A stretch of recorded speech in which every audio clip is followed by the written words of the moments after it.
Assalamualaikum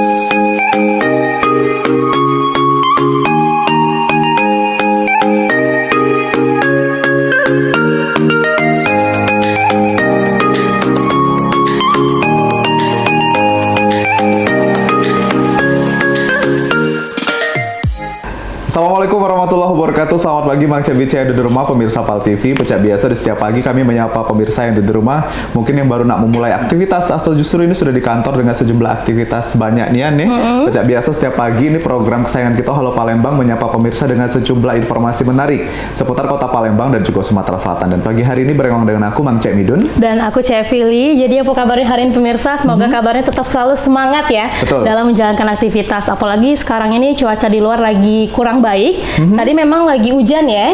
Agak gerimis ya. Iya benar, agak gerimis juga. Jadi buat pemirsa harus tetap jaga keselamatan. Ya. Dan mungkin buat pemirsa yang saat ini lagi nyantai bae di rumah, harus tetap stay di channel PAL TV karena benar yang diomongin Cek Midun tadi, bahwasannya di Halo Palembang ini kita selalu memberikan informasi yang tentunya sangat bermanfaat untuk masyarakat yang ada di Sumatera Selatan. Betul. Dan setiap paginya Halo Palembang ini dengan tema yang berbeda-beda dan juga narasumber yang hebat yang sudah datang juga berbeda-beda. Dan pagi hari ini kita kedatangan langsung ini dari KPID Sumatera Selatan. Tema kita transformasi media dalam membentuk etika dan juga tanggung jawab penyiar televisi. Kita langsung kenalan dengan dua narasumber hebat kita yang sudah hadir di studio PAL TV. Yang pertama ada Bapak Herfriadi MA selaku Ketua KPID Sumsel. Selamat pagi Bapak. Selamat pagi. Wah, ini sehatnya nih kejiwaannya dari rainya ini sudah. Iya, senyumnya lain ya.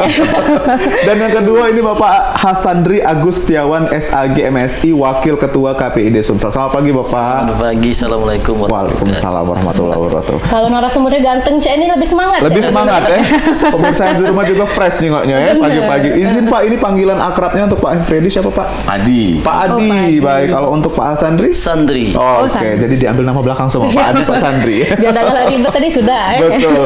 Pak, ini kita kenalan sama pemirsa yang ada di rumah. Mungkin ada beberapa Pak, pasti sudah tahu kalau KPID. Tapi mungkin ada beberapa yang belum tahu Pak ini. KPID ini kepanjangannya apa? Tugas dan fungsinya apa? Dan Bapak sebagai apa di sini untuk tugas dan fungsinya DW? Silakan Bapak. Ya, terima kasih. Jadi apa ya, pasca 98 itu kalau kita cerita sejarah sedikit kan tidak ada lembaga khusus yang mengatur mengenai dunia penyiaran ya, televisi dan radio. Kalau dulu di Departemen Penerangan tapi dia tidak spesifik mengurusi itu. Lalu karena memang kita menginginkan perubahan tahun 2002 lahirlah Undang-Undang 32 itu. Ya. Yang mengurusi persoalan dunia penyiaran, mengatur mengenai televisi dan radio. Jadi ya, di dalam situ, di dalam Undang-Undang 32 itu dibentuklah yang namanya Lembaga Independen Negara yang disebut sebagai Komisi Penyiaran Indonesia. Lalu Komisi Penyiaran Indonesia harus dibentuk di daerah, di provinsi, maka dibentuklah Komisi Penyiaran Indonesia daerah di setiap provinsi. Jadi kita tidak ada di kabupaten kota, tapi kita adanya di provinsi. Kota provinsi. Nah, tugasnya adalah mengatur mengenai penataan dunia penyiaran. Lalu kemudian memberikan edukasi kepada masyarakat, begitu ya. Lalu kemudian bicara soal infrastruktur, infrastruktur dunia penyiaran. Lalu pengaturan mengenai SDM, peningkatan SDM itu juga menjadi salah satu peranan kami, itu ya, SDM untuk lembaga penyiaran, gitu ya.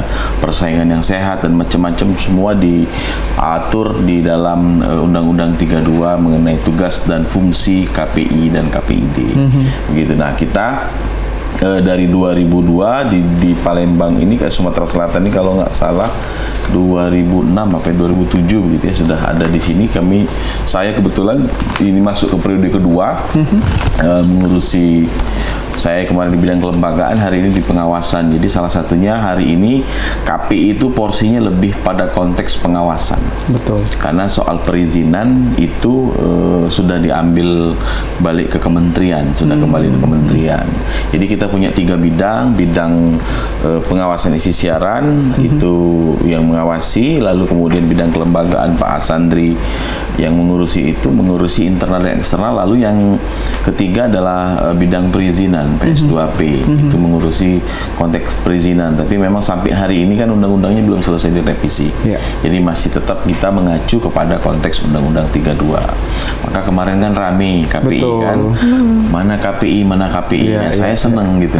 Kalau diramein oleh publik itu saya seneng. Berarti KPI itu dianggap. Berarti KPI itu diinginkan oleh masyarakat. Nah, kalau untuk di Sumatera Selatan sendiri, alhamdulillah ya tidak begitu banyak ya pelanggaran-pelanggaran yang terjadi di televisi maupun di radio. Saya juga baru pulang dari monitoring ke TV dan radio. Kemarin terakhir kami ke Linggau area lah, Musyarawat, kemudian Musyarawat Utara sampai ke Rupit, kita datangin semua radio untuk bicara soal bagaimana konteks konten. Kalau saya lebih ke konten, kalau Pak Sandri nanti di kelembagaan. Baik, jadi memang ini tugas dan fungsinya adalah mengawasi apa saja yang seliweran di televisi begitu ya Pak? Bahasa gampangnya begitu ya. TV dan radio ya. Radio, betul. Izinnya. Ya, baik. Nah, kalau ke Pak Sandri Pak, ini selaku Wakil Ketua dan juga tadi menjabat ada bidang lainnya, itu tugas dan fungsinya seperti apa Pak? Ya. Jadi saya tambahkan sedikit, kalau bahasa kita sebenarnya KPI ini polisinya dunia penyiaran. Betul. Kan ada banyak komisi pemberantasan korupsi dan lain sebagainya bidang lain. Berkaitan dengan tugas dan wewenang saya di kelembagaan itu adalah saya menata hubungan kerjasama dengan ekstern maupun menata intern. Ekstern dalam artian seperti ini, mencerdaskan pemirsa itu kan merupakan kewajiban kita bersama. Ya. Tidak hanya media, tetapi semua orang, semua masyarakat wajib untuk sama-sama mencerdaskan media itu. Oleh karenanya itu, sebagai langkah kita sebagai lembaga yang memang ditunjuk pemerintah untuk itu, kita melakukan bisa dikatakan kerjasama lah dengan berbagai lembaga, baik lembaga pendidikan maupun lembaga-lembaga lainnya, lembaga-lembaga pemerintah dan lainnya, untuk sama-sama menciptakan dunia penyiaran yang baik ini. Karena apa? Saat ini kita prihatin kan dengan produk-produk penyiaran itu, meskipun secara wewenang dan batasannya KPI ini kan masih terbatas, hanya mengawasi radio dan televisi. Namun demikian, apapun itu, produk dari mereka berdua ini kan berdampak kepada masyarakat. Makanya ketika melihat tema kita yang baik ini, ini sangat bagus ya. Bagaimana kita bersama-sama menciptakan penyiar berita, khususnya produk lembaga penyiar itu sebelum siar ke masyarakat. Artinya SDM-nya yang perlu kita perbaiki terlebih dahulu. Penyiar-penyiar kita bagaimana supaya masyarakat itu bisa menjadikan, bisa dikatakan idola yang baik lah itu dalam soal kebaikan seperti itu. Baik. Tapi ini kalau Habib dua aman pecahnya Pak penyiar ini Pak. Iya. Jadi lagi habis ini besok-besok udah lagi tayang lagi kan. Langsung ke KPID. Oke Bapak. Nah kan jadi sekarang ini bener lah yang Bapak Sandi sebutkan, bahwasannya KPID ini kan seperti polisi lah gitu ya. Memang mengawasi dan juga menjadi garda terdepan dalam membentuk etika dan tanggung jawab penyiar. Nah kalau untuk langkah konkretnya sendiri Pak yang mungkin sudah dilakukan oleh KPID Sumsel untuk membentuk etika penyiaran itu, apakah mungkin sebelumnya sudah pernah buat kelas sosialisasi ataupun seperti apa Bapak? Kayaknya Pak Ketua ini. Kalau kemarin kebetulan kami ini satu tim di kelembagaan. Kalau kemarin kita peningkatan SDM ya, itu kita karena COVID sudah melanda berapa tahun, saya mengajak untuk membuat program mericas kembali teman-teman ya, untuk supaya fresh kembali, karena dunia broadcast ini adalah dunia kreatif. Betul. Gitu ya. Jadi orang-orang yang terjun di TV dan radio ini orang-orang yang cinta dengan pekerjaannya. Ya, amin. Jadi bukan lagi melihat finansial gitu kan, tapi lebih kepada konteks itu. Nah, artinya daya kreativitas yang tinggi itu kan sempat terhenti karena persoalan COVID kemarin. Maka kemarin kami 2022 di akhir ya, nanti kita membuat program mengundang narasumber dari Jakarta yang berkecimpung di TV dan radio untuk memberikan materi kepada teman-teman TV dan radio, baik penyiar, kemudian tim kreatifnya, supaya teman-teman bangkit kembali. Apalagi hari ini dunia pertelevisian sudah, kita di Kota Palembang sudah bertransformasi ke digital semua begitu ya, punya dampak positif dan dampak negatif. Kalau di Jakarta, di DKI, jumlah penonton justru bertambah gitu ya. Dan TV-TV lokal malah justru lebih bangkit gitu ya. Nah, cuman di kita ini kayaknya agak susah-susah juga gitu ya hari ini karena penontonnya menurun ya, penonton PAL TV, penonton TV lokal murni itu harus bermigrasi ke digital ya. Kalau memang tidak punya TV smart TV, dia harus beli alat yang namanya set-top box, STB. Nah, itu yang jadi persoalan. Tetapi di balik ini semua, hari ini kalau kita bicara soal bagaimana KPIG melakukan langkah itu, ya kami tahun depan punya program sekolah P3 SPS. Jadi nanti P3 SPS itu pedoman perilaku penyiaran dan standar program siaran. Nah, itu hebatnya kita TV dan radio, kita punya aturan itu. Jadi itu yang dipegang oleh penyiar, itu yang dipegang juga oleh jurnalisnya, gitu ya, supaya nanti peliputan seperti apa ketika live report, kemudian ketika sedang live seperti ini juga presenternya, kemudian pembacaan berita dan lain-lain itu punya aturan tersendiri dan punya tidak bebas begitu ya, tidak bebas seperti di media baru hari ini, gitu ya.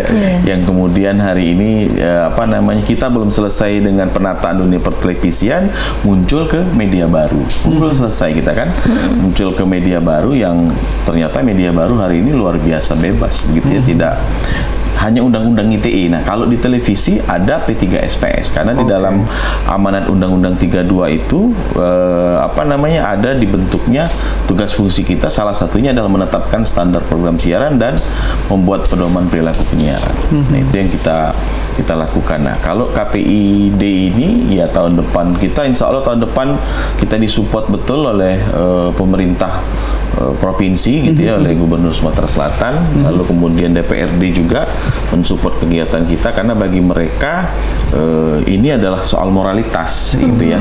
Televisi dan radio ini berdampaknya kepada moral, maka mereka mensupport, mereka memberikan ya cukup yang program-program yang kami tawarkan, yang kami ajukan, mereka mengapresiasi. Ya tahun depan kita ada sekolah P3 SPS dan kami membagi itu di 3 wilayah ya Pak Sondri. Kita membagi 3 wilayah supaya bisa mengcover semua TV dan radio yang ada di Sumatera Selatan. Betul. Jadi salah satu komitmen begitu ya Pak untuk mencerdaskan televisi gitu ya Pak. Nah, kalau kita bicara tentang peraturan mungkin Pak, peraturan dan juga mungkin etika dalam penyiaran televisi. Ini seperti apa sih Pak batasan-batasan yang boleh ditampilkan dalam televisi atau disiarkan dalam suatu radio begitu Pak? Ada alat ukurnya sendiri nggak sih Pak?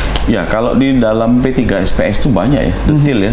Soal hasut menghasut begitu ya kalau kita bicara konten, kemudian soal unsur pornografi, lalu kemudian soal bahasa asing pun, lalu kemudian soal konteks presentasi program, itu detail semua, saling menghargai, menghormati, lalu kemudian bagaimana anak itu tidak boleh, anak-anak di bawah umur tidak boleh masuk ke dalam televisi ketika orang tuanya ada perceraian dan macam-macam. Itu detail semua ada di P3 SPS. Maka ada pedoman perilaku penyiaran standar program siaran, itulah yang dipatuhi oleh TV dan radio. Karena ini sudah cukup lama, maka agak takut semua TV dan radio ini, ya penyiar-penyiarnya untuk ya tidak bisa bebas, artinya kita diawasi. Dia contoh misalkan, padahal mohon maaf nih ya agak ke arah pornografi dikit. Misalkan menampilkan konten yang payudaranya terlihat. Nah, itu kan diblurkan begitu ya. Nah, kalau sebenarnya di aturan tidak seperti itu, tapi saking takutnya TV dan radio atau di televisi khususnya itu diblurkan misalkan. Kemudian rokok, kita sering temukan nih saat peliputan editornya agak kurang ini, rokok itu asapnya dimunculkan gitu kan. Maka adegan kekerasan itu ditampilkan, itu nggak boleh. Misalkan kita di Palembang nih ngomong mato kau misalnya. Itu kan kasar, itu juga menjadi ya. Bagaimana kalau anak itu ngomong dengan kita gitu ya, orang tua, mato kau pak gitu kan. Ya kan? Itu juga gitu kan. Iya benar-benar. Gitu. Jadi hal-hal semacam itu yang kita awasi, yang kemudian penyiar juga kita ingatkan. Kita lebih kepada personal, seperti misalkan kita hari ini di gugus tugas untuk pemilu pemilu 2024 kan ada KPU, Bawaslu, kemudian KPI dan Dewan Pers gitu ya. Nah, kita lebih ke konteks kepada lembaga penyiarannya, bukan calonnya gitu ya. Lembaga penyiarannya, LP-nya yang kita akan tegur, berikan teguran. Jadi memang disiapkan nanti akan ada batasan-batasan yang bisa disiarkan begitu ya, Pak. Baik. Pemirsa yang di rumah, ini semakin menarik cerita kita bersama dengan KPID Sumatera Selatan. Tentunya tadi sudah kita bahas sedikit terkait dengan tugas dan fungsi. Kita akan lebih dalam lagi ini mencari tahu tentang KPID Sumatera Selatan. Tapi jangan kemana-mana pemirsa, kita bakal break iklan dulu terlebih dahulu. Jadi tetap bersama kami di Halo Palembang.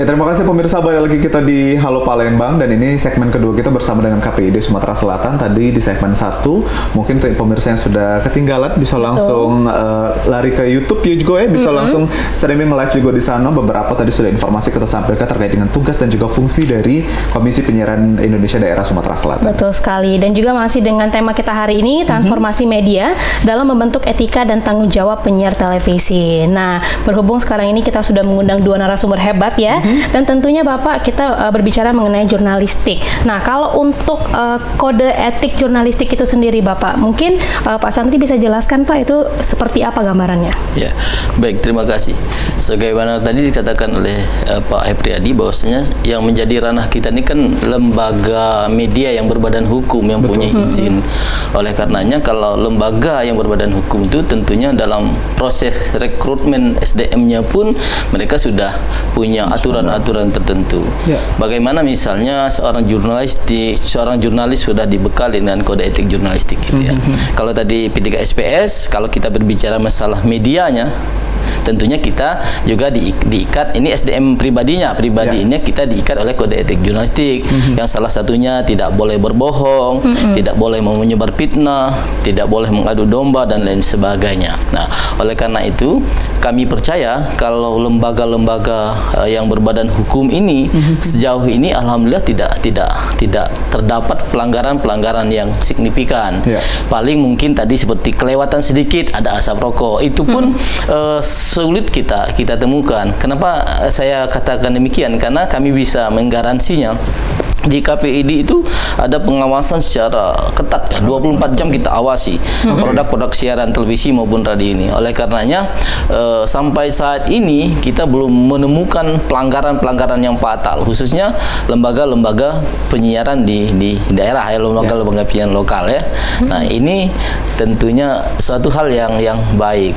Kemudian pembinaan KPI terhadap SDM media yang tidak hanya secara formal sebagaimana dikatakan Pak Adi tadi, kita laksanakan kegiatan seperti ini, akan adakan kegiatan seperti ini, tetapi secara person kita juga selalu melakukan sharing dengan mereka, dengan para pemimpin-pemimpin media itu. Ya, sejauh ini yang kita tangkap, kalau kawan-kawan di media ini sudah memahami tugas dan fungsinya ya. Kalau dalam bahasa agama itu misalnya mereka tidak boleh menyebarkan berita bohong. Jurnalis itu dalam versi agama, karena saya alumni UIN Pak ya, versi agama itu adalah sama seperti perawi hadis ya, penulis Al-Quran yang tidak boleh berbohong. Coba kalau sahabat-sahabat dulu nulis yang pakai informasi dari Tuhan itu berbohong, apa jadi dunia? Nah, kita harapkan kawan-kawan juga seperti itu, dan itu sudah melekat dari sebagian kawan-kawan di media-media yang memang formal. Yang menjadi permasalahan kita ini media baru ini, yang memang ya kita tidak punya wewenang untuk melakukan pengawasan itu, karena ranahnya masih ranah Undang-Undang ITE. Namun kalau untuk pelaksanaan kode etik jurnalistik dalam rangka keberadaan kawan-kawan di media yang berizin, saya yakin karena saya juga sebelum di KPID saya ada praktisi pers ya. Saya kenyang di radio, saya kenyang di media cetak dan lain sebagainya. Oleh karena itu ya saya tadi menggaransi dengan seluruh pemirsa di Kota Palembang, kalau media kita media yang berizin, insya Allah pelanggaran-pelanggaran itu terutama pelanggaran-pelanggaran yang berat itu tidak akan terjadi meskipun itu melalui si pelaku penyiar ataupun reporternya. Baik. Begitu. Jadi memang sudah dipastikan dan bergaransi begitu ya. Betul Kalau yang memang sekali. punya badan hukum, insya Allah itu mentaati apa yang sudah menjadi aturan begitu. Nah, kalau bicara tentang judul tema kita, transformasi media ini Pak Adi selaku Ketua KPID. Kalau kita lihat platform-platform baru sudah banyak Pak membuat suatu mungkin konten dan juga beberapa siaran yang memang kalau dalam tanda kutip tidak layak tayang dan begitu. Nah, ini melihatnya seperti apa KPID Pak? Ya kalau KPID sedih. Iya. Karena bukan ranahnya juga sebenarnya Pak ya. Sedih. Jadi kita ini kan sebetulnya apa yang diadopsi sama media baru hari ini, platform digital itu yang adopsi secara teorinya ya hampir sama dengan kita di broadcast gitu ya. Ya seperti misalkan dia memberitakan min kecelakaan di dalam dunia pertelevisian, kemudian di dalam dunia media begitu ya, TV dan radio, media cetak. Kan ada sistem jurnalisme, ya kan? Melibatkan bagaimana masyarakat dilibatkan untuk melakukan kegiatan jurnalis juga. Mereka melaporkan bisa, itu bisa dilakukan gitu. Mereka mengadopsi itu juga. Cuma memang kalau ketika sistem jurnalisme ini adalah melalui media televisi, tentu ada filter di kita. Kalau itu kan nggak ada filter. Darah itu bisa ditayangkan, kepala pecah itu bisa dimunculkan di situ dengan gamblang. Nah, sementara di kita itu nggak boleh. Di aturan dunia pertelevisian itu tidak boleh gitu ya, karena itu tidak darah segala macam tidak boleh dimunculkan. Jangankan darah, kekerasan kita tonjok-tonjok aja nggak boleh dilakukan. Misalkan demo, ada gebuk-gebukan misalkan antara aparat dengan mahasiswa misalkan gitu, itu nggak boleh ditayangkan. Nah, sementara di media baru hari ini itu dengan gamblang dimunculkan. Kenapa negara ini melahirkan Undang-Undang 32 lalu kemudian memunculkan KPI? Ini dampaknya luar biasa dunia televisi ini, apalagi yang dunia media baru hari ini yang notabene mereka tidak punya P3 SPS-nya. Ya, mereka tidak punya undang-undang detailnya, cuma undang-undang 32, undang-undang ITE yang menjadi dasar mereka, dan itu aduannya saya personal. Saya bisa mengadukan penyiar PAL TV secara personal misalkan gitu ya. Nah, tapi kalau kami ini lebih kepada lembaganya.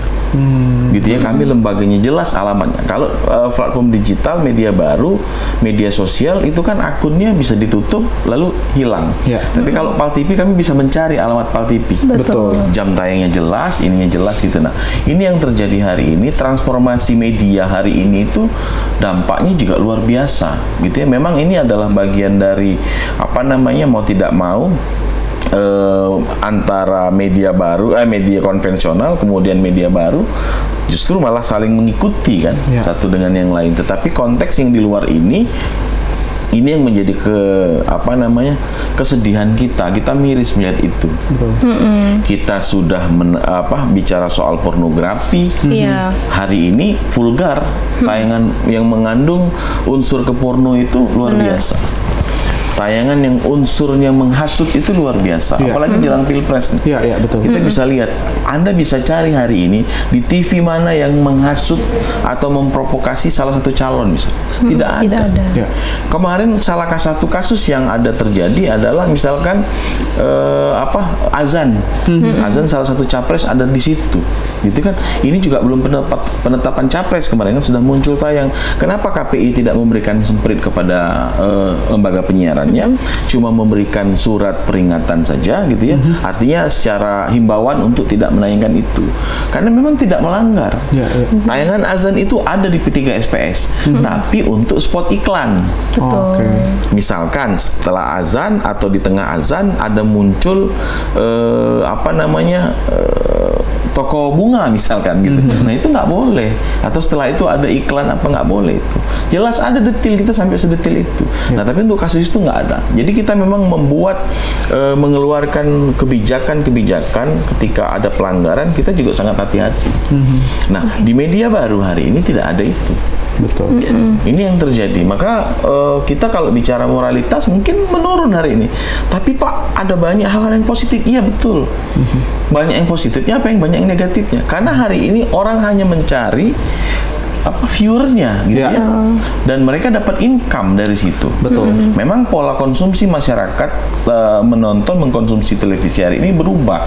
Kenapa? Karena sekarang sudah ada spesifikasi masing-masing. Saya suka dunia otomotif, ada channel yang di media sosial yang memang khusus membahas otomotif, gitu ya. Pak Sandri mungkin senang dengan dunia keagamaan, maka banyak yang media-media yang channel-channel yang soal keagamaan, kuliner lah segala macam, ada semua di situ. Nah, ini berubah pola konsumsi. Sementara di televisi itu semua global gitu ya, Pak. Tidak. Jadi kita kalau mau nunggu program otomotif tidak setiap hari Senin gitu kan. Sebulan sekali belum tentu dia muncul, gitu kan, bisa di bulan depan. Nah, ini yang berubah pola konsumsi kita. Tapi hari ini sudah mulai bergeser itu, ya mau tidak mau kita mulai ditinggal. Makanya program-program yang viral di media sosial diangkat oleh TV. Nah, ini yang kita sedih juga. Kalau kita ngomongin pelanggaran, tidak ada pelanggaran. Apa sih kontribusinya orang-orang yang viral itu yang tidak dalam tanda kutip bagi saya tidak memiliki nilai edukasi yang tinggi gitu. Mendidik anak-anak, kemudian apa itunya tidak ada, tapi tidak melanggar. Tapi kalau kita bicara soal bagaimana kemudian program ini berdampak pada orang, ya tidak punya dampak. Betul. Nah, kalau televisi menangkap itu hari ini, ya saya pikir mungkin semakin cerdas masyarakat kita. Tapi kalau hari ini yang viral, yang tidak punya faedah itu kemudian dimunculkan gitu ya, dengan dunia hiburan yang macam-macam gitu ya, ini bagi saya kehilangan kita. Dulu jadi artis itu setengah mati, jadi penyiar itu prosesnya harus panjang. casting dulu. Ya kan? Kalau hari ini enak, kita udah ada optik baca berita. Kalau dulu baca berita sambil ngelihat sini itu konsentrasinya luar biasa loh. Hari ini kan sudah berubah dengan itu. Artinya proses untuk menjadi seorang broadcaster itu ya panjang begitu. Tidak hanya modal cantik ganteng saja, tapi intelijensi ininya juga harus mainkan. Hari ini semua orang bisa. Min gitu kan, jadi hi guys gitu kan. Modal hi guys gitu kan, bisa kemudian viewernya banyak. Yang ya kita bukan mengkritik itu begitu ya, ada hal yang positif pasti di dalam situ. Tapi kalau kita melihat kevulgaran hari ini, bagaimana kemudian mohon maaf nih adegan seksual mereka sampai di ranjang berdialog, ngobrol kan, gitu ya Pak. Bagaimana itu kan tidak punya jam tayang. Kita ini punya loh klasifikasi, Mas. Tidak bisa ditonton anak-anak, tidak bisa ditonton, ada jam tayangnya. Betul. Nggak bisa macam-macam. Di kita ada semua klasifikasi, anak, dewasa, orang tua, ada BO, bimbingan orang tua gitu. Jelas lah. Sementara di media baru tidak ada itu, dan bebas gamblang 24 jam bisa dinikmati oleh siapapun. Jadi artinya kalau kita bicara tentang transformasi media di zaman sekarang, ini justru mengalami kemajuan atau kemunduran Pak untuk Bapak Kalau sendiri? bagi saya kemunduran begitu ya. Kalau kita bicara soal media baru tapi kalau media televisi hari ini saya yakin kalau kita bicara soal etika udah takut. Karena ada kami. Kalau di keuangan ada KPK, kata Pak Sandri tadi. Kalau di dunia televisi ada kami. Ada polisinya langsung lah. Jadi nggak berani gitu kan kalau mau siaran yang macam-macam. Nah, makanya di kita keras terhadap lembaga penyiaran kalau memang melanggar etika SPS. Tapi di sisi lain kita juga harus fleksibel mengayomi makanya Pak Sandri tadi kita pendekatannya pendekatan persuasif. Kita undang diskusi, dialog teman-teman pemimpin-pemimpin redaksi, kemudian untuk tim-tim kreator supaya ya jangan sampai melanggar lah ya, supaya memang pada koridornya lah penyiaran ini, nggak macem-macem gitu ya. Makanya saya katakan yang paling utama rujukan untuk menerima informasi itu adalah televisi dan radio atau media cetak atau media online yang memang resmi berizin. Karena itu bisa dipertanggungjawabkan. Maka kalau kata orang di tik-tik misalkan gitu kan, kalau saya nggak ngelihat itu gitu ya, saya cari buku dulu atau cari referensi di koran atau di apa gitu, yang jelas referensinya. Kalau saya lebih ke situ. Karena ada kode etiknya tadi juga ya Pak ya, karena takutnya ada unsur kebohongan, hoax dan lain. Makanya memang harus di cross check dulu. Maka hoax ini kan hari ini keluar di media baru, ada nggak di televisi dulu bicara soal hoax? Hari ini baru keluar istilah hoax. Ya, jadi kalau kita berbicara dengan dunia media baru tadi, memang ini kita prihatin semua. Bahkan kata Pak Ketua tadi kita menangis. Nah, apakah KPI berdiam diri karena itu bukan wewenang dia? Tidak. Kita sering kok mendapat laporan. Baru-baru ini kan ada kartun yang baru berbau seks itu.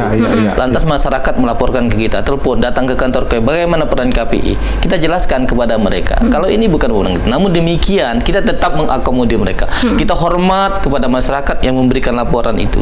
Kita akan ambil itu laporan, kita akan tanggapi karena mereka sudah menjadi mata telinga bagi KPI dan dunia penyiaran. Oleh karenanya apa yang dikeluhkan masyarakat itu karena bukan wewenang kita akan menyampaikan kepada yang berwenang. Ada Dinas Kominfo, ada pihak kepolisian ya, berdasarkan undang-undang ITE itu. Artinya masyarakat meskipun itu bukan wewenang kami, laporan masyarakat berkaitan dunia baru ke KPI, kita tetap respon itu. Kita tidak tolak. Kita akan bantu mereka untuk mendapatkan pencerahan tentang mereka yang mereka persoalan itu kepada instansi yang berwenang.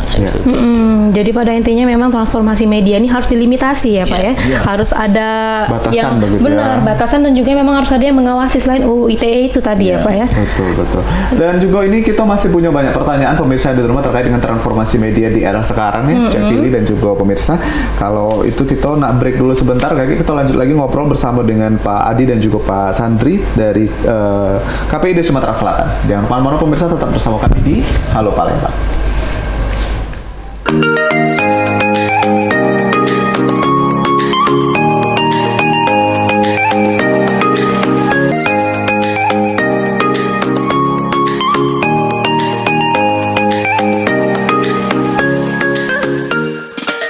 Dan pemirsa, kita masih di Halo Palembang, masih bersama dengan Mang Cek Midun dan juga Cek Fili di pagi hari ini, tentunya dengan beragam informasi seputar tentang Komisi Penyiaran Indonesia Daerah Sumatera Selatan khususnya yang sudah kita bahas di segmen 1 dan juga segmen kedua. Ini sudah banyak ilmu ya, mungkin untuk rekan-rekan yang saat ini berkecimpung di dunia media platform baru, juga mungkin harus tahu tentang etika dan juga bagaimana kode etik penyiaran ini agar bisa sama-sama berlangsungnya baik begitu, hasil yang diberikan baik, dan juga untuk pemirsa yang ada di rumah yang nonton juga itu juga baik ya. Betul sekali. Dan juga yang kita tahu KPID ini kan memang tugasnya untuk mengawasi ya Pak ya. Dan tentunya memang banyak sekali berupa pelanggaran-pelanggaran yang pernah ditemukan. Nah, kalau untuk permasalahan yang paling banyak ditemukan itu Pak, apa Pak? Permasalahan yang paling banyak ditemukan soal kekeliruan editor ya, asap rokok, itu kan kalau pemberitaan kan secara tidak sengaja begitu ya Pak. Dia ngambil gambar orang lagi ngerokok, Pak stop dulu Pak, ngerokok kan mungkin. Pasti kan diambil live, ya Pak. Apalagi live. Jadi itu harusnya memang nggak boleh disiarkan gitu ya, tidak boleh dimunculkan. Lalu kemudian ini jam tayang itu program ini atau iklan ini tidak boleh ditayangkan di pagi hari, tapi ada di pagi hari. Nah itu yang kita berikan obat dewasa nih misalkan, ditayangkan, disiarkan di pagi hari, itu tidak boleh, harusnya di jam 10 malam gitu ya. Di jam malam ada jam-jam tertentu yang boleh menyiarkan obat-obat untuk khusus dewasa misalkan begitu. Baik, kalau kita bicara tentang pelanggaran tadi Pak, berarti ada punishment-nya yang akan diberikan. Nah ini punishment yang dari paling kecil atau sampai paling besar ini apa yang akan disiapkan oleh KPID Pak? Yang pertama surat teguran dulu ya, teguran ke kita 1, 2, 3, lalu kemudian kalau tidak diindahkan nanti ada penghentian program itu. Penghentian programnya misalkan Halo Palembang nih, sudah ditegur 3 kali, masih kita akan melakukan itu dan merekomendasikan juga untuk ini di stop gitu ya, untuk di programnya di stop, lalu kemudian sampai pengurangan jam tayang bisa, lalu kemudian sampai ke hal yang terberat adalah kita rekomendasi ke pusat sifatnya untuk tidak diperpanjang izin atau dicabutnya izin bisa. Izin siarnya Pak? Izin operasional. TV-nya. Oh, TV-nya bahkan sampai segitu gitu. Tapi sampai sejauh ini belum ada ya Pak? Seluruh Indonesia belum ada. Karena kan patuh, makanya saya bilang TV-TV ini awal-awal agak ini gitu strong, ya. Kita ngelawan aturan nih gitu kan. Tapi lama-kelamaan ini kan untuk kebaikan gitu kan. Kita kan bicara soal dampak ya. TV kan industri ya, industri itu kan pasti bicara soal ekonomi gitu, itu sudah pribadinya LP masing-masing begitu ya. Tapi kan ada tanggung jawab di balik itu, ada tanggung jawab soal menjaga moralitas di situ. Karena ini harus dipahami begitu ya. Di dalam Undang-Undang 45 dan Undang-Undang 32 disebutkan soal frekuensi ini milik publik. Maka frekuensi ini punya PAL TV, ketika memang tidak lagi sesuai dengan peruntukannya, ini bisa dikembalikan ke publik. Ya. Artinya bisa dikembalikan ke negara begitu ya. Karena frekuensi ini milik publik, maka tidak bisa ditayangkan. Contoh misalnya, kenapa orang ribut persoalan artis yang disiarkan dari pagi sampai sore, pernikahan. Ya, Apa kepentingan publik di situ saya mau tanya? Betul. Tidak ada kan? Nah, artinya ketika misalkan ini ditayangkan dari pagi sampai sore pernikahan artis, frekuensi ini milik publik, Pak. Betul. Kira-kira, betul kan? Bukan milik stasiun TV-nya begitu ya. Nah, maka dipergunakanlah frekuensi publik ini adalah untuk kepentingan publik. Maka di kita ada 4 lembaga penyiaran kan, lembaga penyiaran swasta seperti Pal TV, lembaga penyiaran publik, gitu ya, seperti misalkan TVRI begitu ya. Ada lembaga penyiaran komunitas. Di kita ada Masjid Agung TV. Ya, Masjid Agung itu salah satu televisi yang memiliki izin di Indonesia, boleh dikatakan yang tertib artinya kan. Lalu berlangganan, ya berlangganan itu seperti Indovision gitu kalau itu, yang lain-lain. Nah, itu adalah bagian dari 4 lembaga penyiaran TV yang ada di Indonesia yang diatur. Jadi memang kalau kita bicara soal regulasi, soal punishment, nah itu sampai hal terberat itu, tapi mereka hari ini tertib, tidak berani macam-macam gitu ya. Soal pemberitaannya, kontennya, beritanya mengarah apa, ya itu sudah persoalan, karena kan bicara soal framing pemberitaan gitu ya, itu sudah persoalan internal lembaga penyiaran. Ini soal pemilu nih misalkan, semua partai politik harus diberitakan secara berimbang. Nggak boleh partai A, partai B, dan partai C saja, sementara partai D dan partai E tidak disiarkan. Nah, ini harus disiarkan semua supaya apa? Supaya orang tahu, oh ini visi dan misi partai politiknya. Misalkan, kalau kita bicara soal media televisi dan radio berkontribusi untuk dunia pemilu hari ini, misalkan 2024, itu harus disiarkan supaya apa? Masyarakat paham, oh ini calonnya, oh ini peran fungsi DPR loh. Karena kan mau legislatif, apa sih sebetulnya DPR, ngapain sih DPR, legislasinya apa misalkan gitu kan, budgetingnya apa misalkan. Nah, itu kan bisa disampaikan sehingga masyarakat yang apatis terhadap politik bisa mau memilih, oh ternyata punya peran. Jangan-jangan nanti apatis terhadap politik, begitu BBM naik protes. Ini kan maka harus diposisikan masing-masing peran fungsi TV-nya. Tapi sejauh ini kita lihat juga televisi di Indonesia khususnya Pak sudah mulai sadar ya Pak. Kalau misalnya kontes kecantikan yang memang agak sedikit vulgar, mereka langsung blur begitu Pak. Jadi memang itu sudah kesadaran dari stasiun TV-nya juga ya Pak ya. Ya, contoh nih artis salah satunya di Jakarta yang lebih mengarah ke laki-laki yang ke perempuan-perempuan. Itu kan nggak muncul lagi hari ini. Betul. Karena nggak boleh. Nggak boleh, itu ada di P3 SPS. Betul. Nggak boleh itu, nggak bisa semena-mena kemudian tayang, maka dia tidak laku lagi karena tidak ada yang menyiarkan itu. Nggak boleh gitu. Maka kalau di media baru, hari banyak. Dan kejadian serupa pernah kita temukan di salah satu radio di Palembang yang laki-laki menjadi penyiar menyerupai perempuan itu, dan kita sering pantau, kita lakukan pendekatan persuasif. Alhamdulillah sekarang tidak lagi, bahkan sudah menghilang. Radio pun ada. Kalau radio kan nggak kelihatan orangnya, tapi suara perempuannya ya Pak. Jadi dia laki-laki tapi keluar suara perempuan. Kalau itu memang ini ya kita lebih kepada pendekatan persuasif. Karena apa ya? Kita punya tanggung jawab. Saya bilang itu aja sih. Kalau bicara soal visual kan nggak muncul. Betul.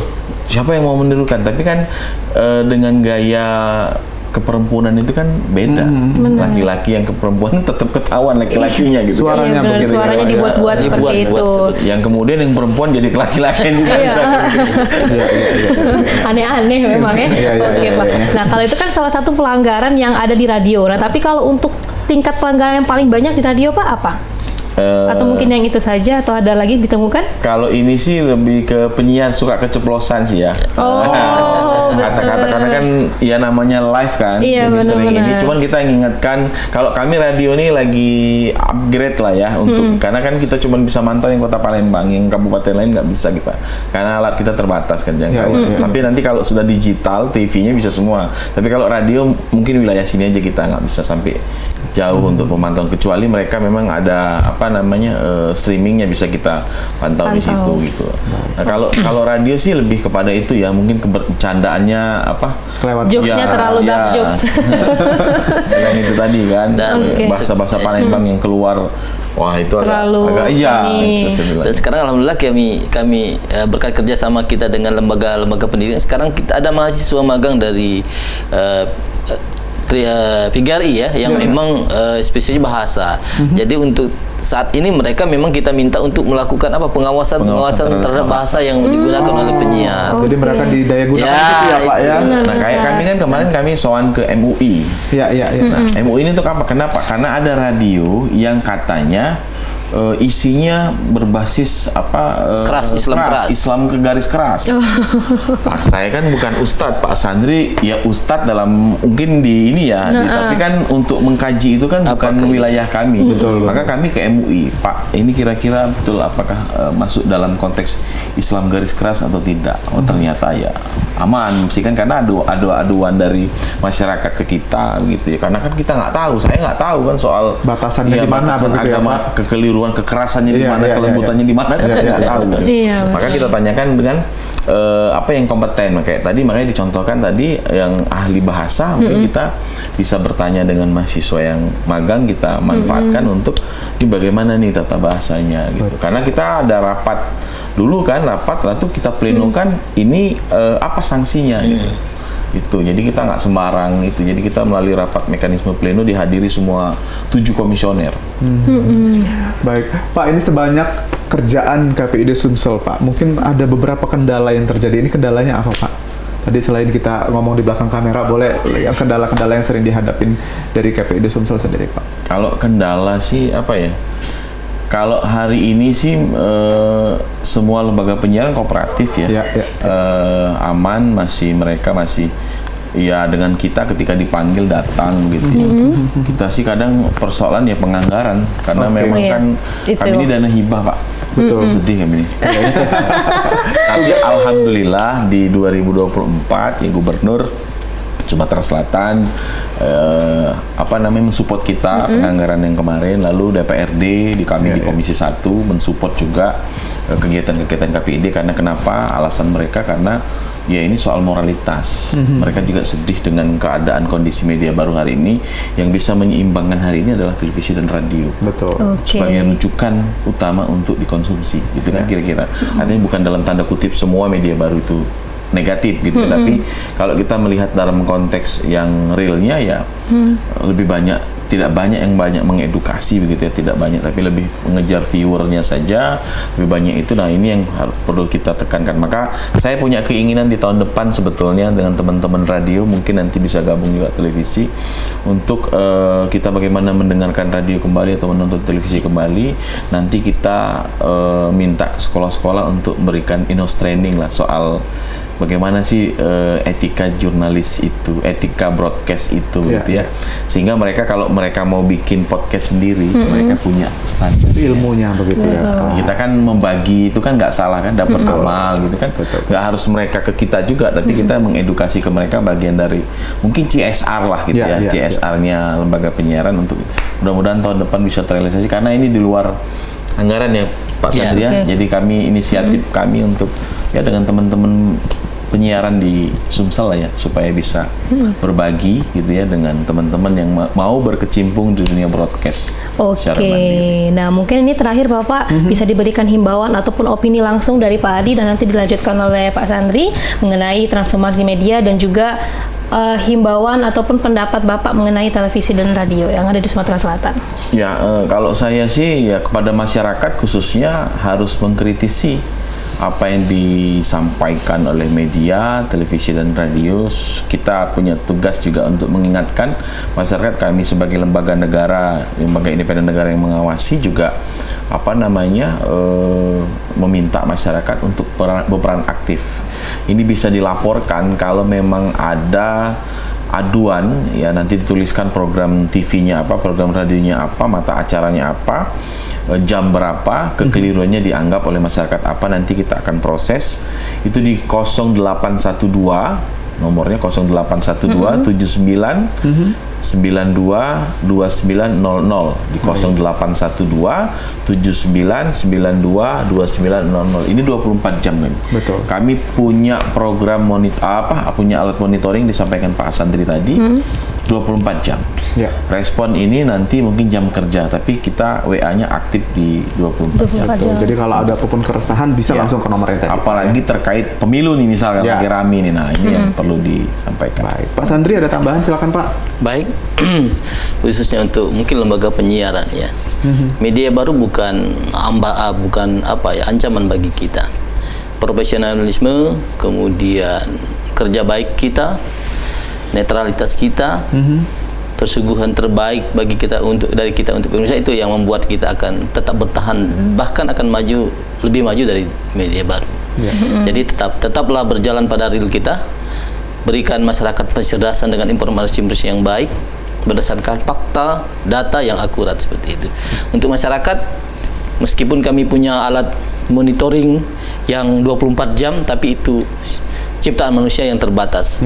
Oleh karenanya kami berharap masyarakat bisa menjadi mata telinga bagi KPID Sumatera Selatan untuk memberikan laporan tentang program-program yang disiarkan oleh lembaga penyiaran khususnya di Sumatera Selatan, kalau memang itu dianggap tidak layak dan melanggar aturan yang ada.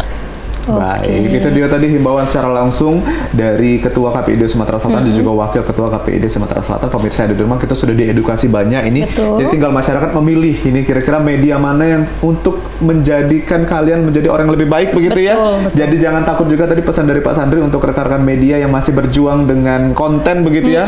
Walaupun memang ini sedikit sulit eranya, tapi percayalah tidak ada hasil yang mengkhianati usaha begitu ya. Betul. Baik pemirsa di rumah, itu dia Halo Palembang pagi hari ini bersama dengan KPID Sumatera Selatan. Dan jangan lupa terus saksikan Halo Palembang setiap harinya dari jam 9 sampai dengan jam 10 cuma di PAL TV. Memang punya kita akhir kata. Aku Mang Cek Midun Dan aku Cek Philip pamit undur diri. Terima kasih dan sampai jumpa.